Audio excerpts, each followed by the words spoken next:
ನಮಸ್ಕಾರ. ನಾನು ಜ್ಯೋತಿ ಪುರಾಣಿಕ್. ನಾನು ನಿಮಗೆ ಇವತ್ತು 12 ಜ್ಯೋತಿರ್ಲಿಂಗಗಳ ಬಗ್ಗೆ ಹೇಳುತ್ತೇನೆ. ಆ 12 ಜ್ಯೋತಿರ್ಲಿಂಗಗಳು ಎಲ್ಲಿ ಇವೆ ಮತ್ತು ಆ ಜ್ಯೋತಿರ್ಲಿಂಗಗಳ ಪೌರಾಣಿಕ ಹಿನ್ನೆಲೆ ಕೂಡ ಹೇಳುತ್ತೇನೆ.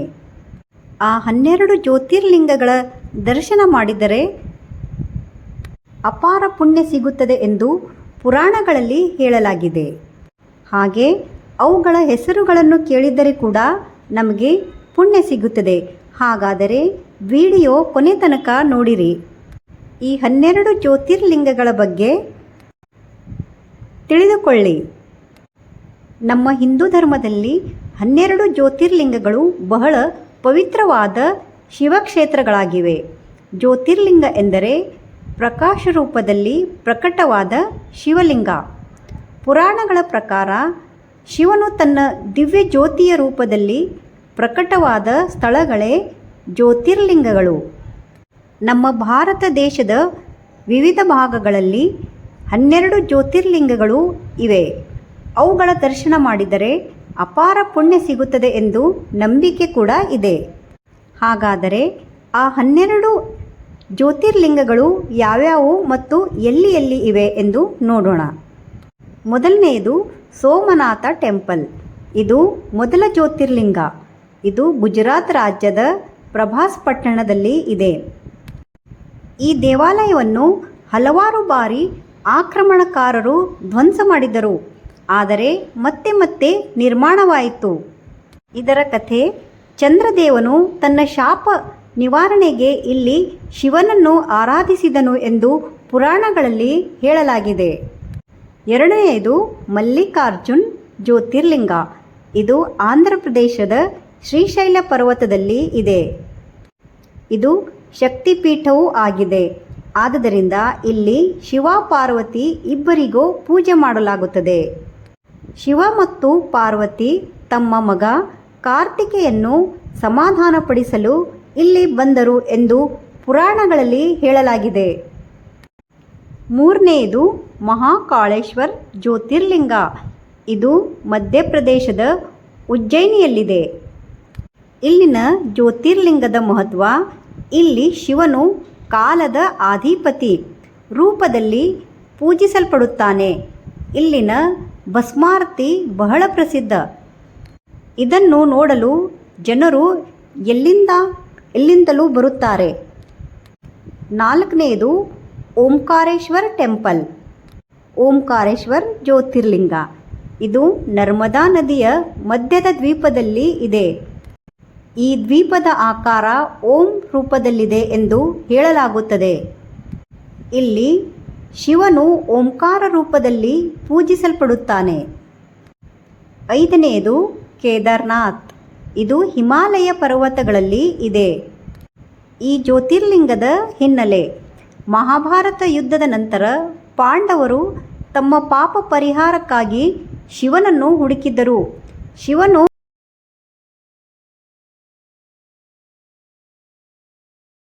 ಶಿವನು ಎತ್ತಿನ ರೂಪದಲ್ಲಿ, ಅಂದರೆ ನಂದಿಯ ರೂಪದಲ್ಲಿ ಅಡಗಿಕೊಂಡನು.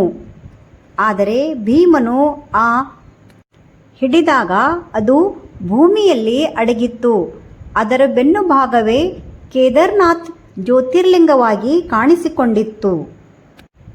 ಇದು ಅತ್ಯಂತ ಪವಿತ್ರವಾದ ಯಾತ್ರಾ ಕ್ಷೇತ್ರವಾಗಿದೆ. ಆರನೆಯದು ಭೀಮಾಶಂಕರ್. ಇದು ಮಹಾರಾಷ್ಟ್ರದ ಸಹ್ಯಾದ್ರಿ ಪರ್ವತಗಳಲ್ಲಿ ಇದೆ.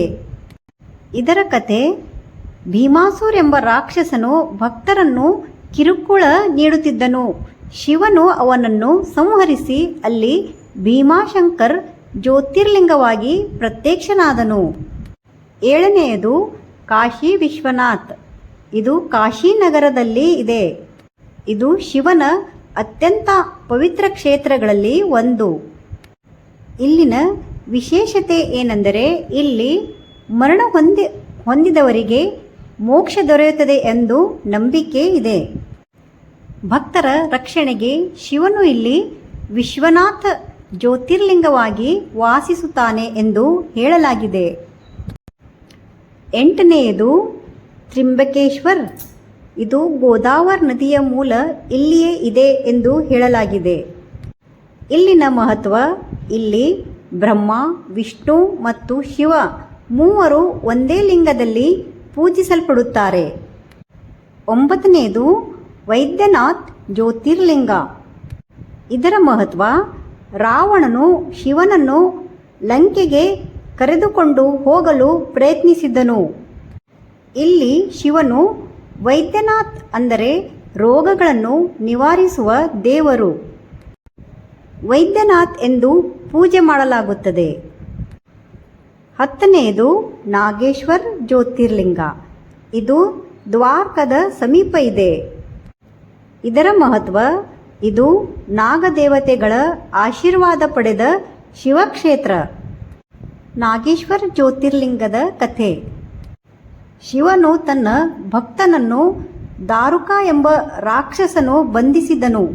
ಆ ಭಕ್ತನ ಪ್ರಾರ್ಥನೆಗೆ ಶಿವನು ಪ್ರತ್ಯಕ್ಷವಾಗಿ ರಾಕ್ಷಸನನ್ನು ಸಂಹರಿಸಿ ನಾಗೇಶ್ವರ್ ಜ್ಯೋತಿರ್ಲಿಂಗವಾಗಿ ಉಳಿದನು. ನಾಗೇಶ್ವರ್ ಅಂದರೆ ನಾಗಗಳ ದೇವತೆಗಳಾಗಿ ಇಲ್ಲಿ ಪೂಜೆ ಮಾಡಲಾಗುತ್ತದೆ ಶಿವನಿಗೆ. 11ನೇದು ರಾಮೇಶ್ವರ್ ಜ್ಯೋತಿರ್ಲಿಂಗ. ಇದು ರಾಮೇಶ್ವರದಲ್ಲಿದೆ. ಇದರ ಹಿನ್ನೆಲೆ: ರಾವಣನನ್ನು ಸಂಹರಿಸಿದ ನಂತರ ಶ್ರೀರಾಮನು ಪಾಪ ಪರಿಹಾರಕ್ಕಾಗಿ ಶಿವನನ್ನು ಆರಾಧಿಸಿದನು.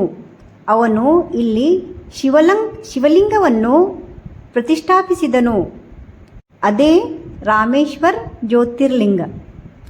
ಶ್ರೀರಾಮನು ಪೂಜೆ ಮಾಡಿದ್ದ ಜ್ಯೋತಿರ್ಲಿಂಗ. 12ನೆಯ ಜ್ಯೋತಿರ್ಲಿಂಗ ಕೃಷ್ಣೇಶ್ವರ್. ಇದು ಅಜಂತಾ ಎಲ್ಲೋರಾ ಗುಹೆಗಳ ಸಮೀಪ ಇದೆ. ಇದು 12ನೆಯ ಮತ್ತು ಕೊನೆಯ ಜ್ಯೋತಿರ್ಲಿಂಗ. ಈ 12 ಜ್ಯೋತಿರ್ಲಿಂಗಗಳ ದರ್ಶನದಿಂದ ಪಾಪಗಳು ನಿವಾರಣೆಯಾಗುತ್ತವೆ ಹಾಗೂ ಆತ್ಮಶುದ್ಧಿ ಆಗುತ್ತದೆ. ಜೀವನದಲ್ಲಿ ಶಾಂತಿ ದೊರೆಯುತ್ತದೆ, ಮೋಕ್ಷದ ಮಾರ್ಗ ಸಿಗುತ್ತದೆ.